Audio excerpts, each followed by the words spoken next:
साल 2024 समाजवादी पार्टी के लिए बेहद खास रहा है। इसकी बड़ी वजह यह है क्योंकि 4 अक्टूबर 1992 को जब पार्टी का गठन हुआ था तब पार्टी के संस्थापक मुलायम सिंह यादव थे।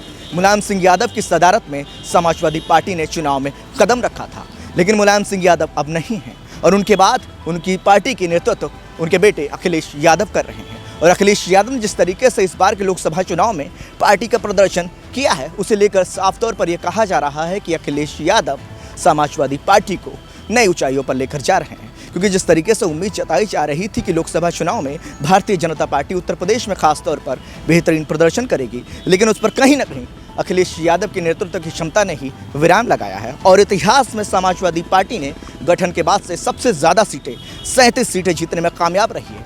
इसके पीछे की समाजवादी पार्टी की रणनीति क्या थी, आज हम बात करेंगे इस खास रिपोर्ट में। साल 2024 में अपने चरम पर पहुंची समाजवादी पार्टी। सपा मुखिया अखिलेश यादव के लिए साल 2024 रहा बेहद खास।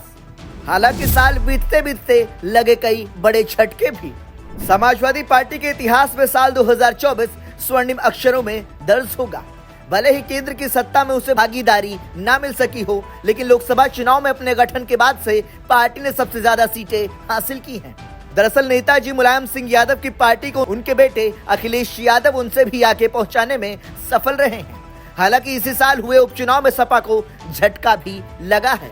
साल 2024 में हुए लोकसभा चुनाव में यूपी में सपा 37 सीटें जीतकर भाजपा से भी आगे निकल गई।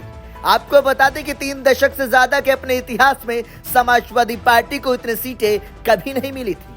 अखिलेश यादव के नेतृत्व में समाजवादी पार्टी देश की तीसरे नंबर की सबसे बड़ी पार्टी बन गई है। इस परिणाम ने समाजवादी पार्टी और उसके कार्यकर्ताओं में नई जान फूंक दी है। इस परिणाम ने अखिलेश यादव की पीडीए यानी पिछड़ा, दलित और अल्पसंख्यक गठजोड़ की राजनीति पर मुहर लगा दी है। मुस्लिम यादव समीकरण जहां सपा के साथ मजबूती से दिखा, तो वहीं गैर यादव ओबीसी जातियों को भी सपा का साथ मिला। लेकिन लोकसभा चुनाव के कुछ महीने बाद ही यूपी में हुए उपचुनाव में सपा को बड़ा झटका भी लगा। जहां पार्टी ने पहले 9 सीटों में से 4 सीटों पर कब्जा जमाया था, वहीं इस बार के उपचुनाव में सिर्फ 2 सीटों पर ही समाजवादी पार्टी जीत सकी, जो कि लोकसभा चुनाव के बाद उसे अपनी रणनीति पर सोचने के लिए जरूर मजबूर करेगी। इस परिणाम ने समाजवादी पार्टी को अपनी रणनीति को और साधने का सबक भी दिया है। हालांकि राजनीतिक विश्लेषक यह भी कहते हैं कि उपचुनाव अक्सर राज्य सरकारों के ही पक्ष में जाते हैं। ब्राह्मणों को साधने की कोशिश।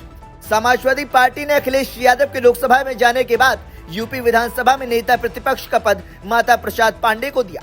इसे ब्राह्मण मतदाताओं को साधने के प्रयास के रूप में लिया जा रहा है। अब यह बात दीगर है कि अखिलेश यादव के बाद यूपी विधानसभा में मुख्य विपक्षी पार्टी के बहस मुहाबिसा के जरिए सत्ता पक्ष पर चलने वाले तीर थोड़ा कम हुए हैं। वही विधान परिषद में बहस के दौरान ही नेता प्रतिपक्ष लाल बिहारी यादव के उग्र तेवरों के चलते कई बार असहज स्थिति पैदा हुई है। दलितों पर खास फोकस। सपा ने नई रणनीति भी बनाई है। सपा ने दलित समुदाय को लुभाने के लिए बाबा तेरा मिशन अधूरा, अखिलेश करेंगे पूरा का नारा दिया है।